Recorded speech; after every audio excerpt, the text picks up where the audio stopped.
আমি ভালো কথা কইতাছি শুনো। এটা কইলে ভালো না বুঝছো? ডাক্তারের কথা কইয়া টিপস নিয়ে নেবো টিপসই। হ্যাঁ চলো। কি জ্বর উঠলো রে? 422 ডিগ্রি জ্বর উঠছে, জ্বর তো কমতাছে না, ওষুধ লেগে গেল, ওখানে আসে না কা? এই যে রুগী দেখছেন কি অবস্থা হয়েছে। এই উঠো উঠো উঠে বসো, তাড়াতাড়ি বসো। কে আইছে?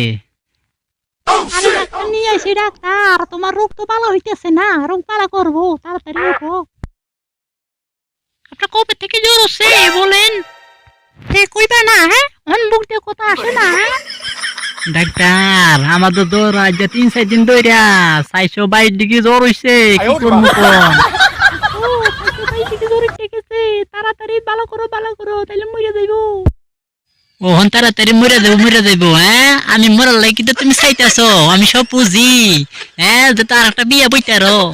শুনছো ডাক্তার সব কি কইছে শুনছো? হ্যাঁ বেটা বলে মরার লাগে আমি চাইতাছি, তো বেটা মরক একটা ইঞ্জেকশন দিয়ে দাও। হ্যাঁ কলিতা ডাক্তার সাহেব দেন দেন দেন, আমি আঙুলটা দোষি দেন, ভালো করে দেন দেন দেন। না আঙ্গুল ছাড়। ডাক্তার সাহেব কালিটা লন, আর তোমার জায়গা জমি বুক করা লাগিয়া নাই কি বুঝছো? তোমার ডাক্তার বলা লাগিয়া নাই, তোমার খাও আর মরো।